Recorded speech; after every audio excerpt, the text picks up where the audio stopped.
எல்லாத்துக்கும் கார்த்திகை தீபத்திலே நல்வாழ்த்துக்களை என் YouTube channel மூலியமாக தெரிவித்துக் கொள்கிறேன்.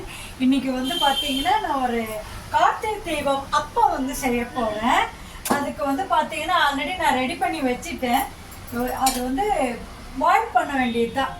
அது உங்களுக்கு வந்து நான் செஞ்சுட்டு சாமி கும்பிடுறதுக்காக நெய்வேத்தியத்துக்காக நான் இதை ரெடி பண்ணிட்டேன்.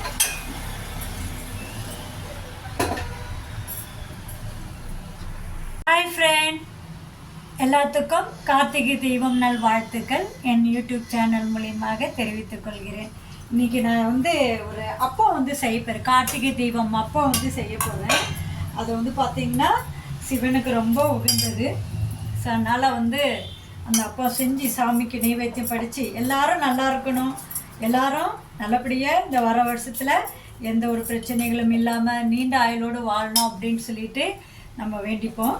இப்போ இந்த எண்ணெய் நல்லா காஞ்சிருச்சுன்னா இந்த அப்பத்துக்கு வந்து நான் என்னென்ன போட்டிருக்கேன் அப்படின்னு கேட்டிங்கன்னா, அரிசியை ஒரு பச்சரிசியை 3 மணி நேரம் ஊற வச்சு அதை நல்லா கொஞ்சம் தண்ணியை வடிச்சிட்டு ஒரு 5 மினிட்ஸ் அப்படியே ட்ரை ஆக்கிட்டு அது கூட வந்து கொஞ்சோண்டு தேங்காவையும் அரிசியும் போட்டு கிரைண்ட் பண்ணிக்கிட்டு அதுக்கப்புறம் வெள்ளை பாகு கொஞ்சம் போட்டு அரைச்சி அதில் ஒரு வாழைப்பழம் போட்டு அரைச்சி இந்த பணியாரத்தை வந்து செஞ்சுருக்கேன். அது கூட கொஞ்சம் ஏலக்காய் போட்டுக்கிட்டு கொஞ்சம் நேரம் கரைச்சி வச்சுட்டு அப்படியே அது கொஞ்சம் வந்து ஃபர்மெண்டேஷன் ஆகணும் அப்படின்றதுக்காக. ஸோ இது வந்து இப்போ ஆயிருக்கு. ரொம்ப வந்து எண்ணெய் காஞ்ச உடனே நம்ம போட்டு எடுக்க வேண்டியது தான். எண்ணெய் வந்து காஞ்சிருச்சு. இதுதான் வந்து கார்த்திகை தீபத்தோடைய ஸ்பெஷல். இது நெய்வேத்தி வந்து பண்ணுவாங்க. இது ரொம்ப இந்த மாவு வந்து பார்த்திங்கன்னா ரொம்ப தண்ணியாகவே இருக்கக்கூடாது, அதே சமயத்தில் வந்து ரொம்ப கெட்டியாகவும் இருக்கக்கூடாது. ஒரு தோசை பதம் இருக்கிற மாதிரி இந்த அளவுக்கு அப்படியே ஊற்றுனா கொட்டணும். ஸோ அந்த அளவுக்கு இருக்கணும். இப்போ இதில் வந்து பார்த்திங்கன்னா நான் ஊற்ற போகிறேன். ஒன்று ஒன்றா ஊற்றி பொறுமையாக எடுங்க. இது பண்ணும்போது எண்ணெய் ஹீட் ஆனதுக்கப்புறம் இதை வந்து சிம்மில் வச்சுக்கணும்.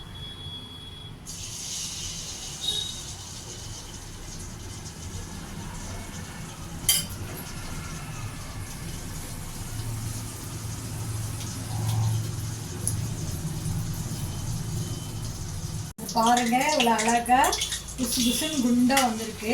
உடனே கொஞ்சம் திருப்பக்கூடாது, கொஞ்சம் நேரம் கழித்து திருப்பணும். இல்லை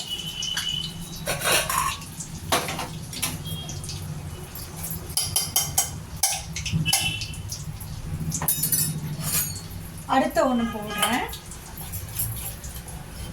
மாவு எடுத்துக்கோங்க. இது எண்ணெய் ரொம்ப காய்ச்ச பிறகு அந்த இதை வந்து சிம்மில் வச்சிடணும். இல்லைன்னா மேலே வெந்துட்டு உள்ளே வேகாத மாதிரி ஒரு இது இருக்கும். ஸோ அதனால் கொஞ்சம் சிம்மில் வச்சுருக்கோம். அப்படி எண்ணெயை மேலே மேலே கொஞ்சம் அப்படியே போட்டு விடுங்க. அப்படியே நல்லா புசு புசு புசுன்னு அப்படியே சூப்பராக இந்த அப்பம் வந்து வந்துடும். உடனேவும் திருப்பக்கூடாது. இதுமாரி நல்லா ஒரு புஷ்ஷுன்னு வந்து ஒரு பக்கம் வெந்ததுக்கப்புறம் மேலே அப்படி எண்ணெயை தள்ளி தள்ளி விடுங்க.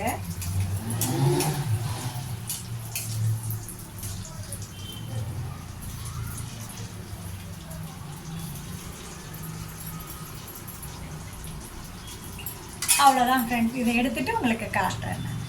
நான் ஒன்று உங்களுக்கு ஊற்றி காட்டுறேன். ஒவ்வொரு டைமையும் ஊற்றும் போது நல்லா அது கூட கலக்கி செய்யுங்க.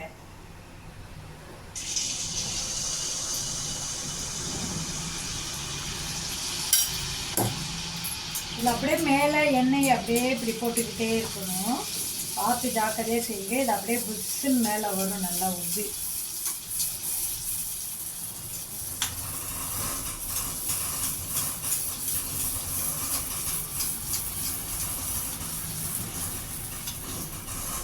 அவ்வளோதான். அழகாக வந்துட்டு பாருங்க. அப்போ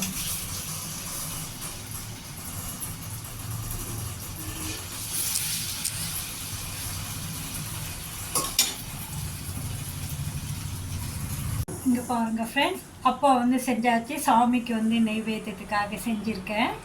ரொம்ப புசு புசுன்னு ரொம்ப நல்லா டேஸ்ட்டாக நல்லாயிருக்கும். சாமிக்கு நெய்வேத்தியம் பண்ணி நம்ம இதுமாரி நம்மளுடைய வேண்டுதலை வந்து நம்ம வந்து இறைவன்ட்டு ஒப்படைச்சிருவோம். அதே வேளையில் வந்து பார்த்திங்கன்னா நம்ம கடந்த வருஷத்தை நம்ம நல்லபடியாக நம்மளை வழிநடத்துறதுக்கு நன்றி சொல்லியும் நம்ம செய்வோம். அப்போ பாருங்கள்,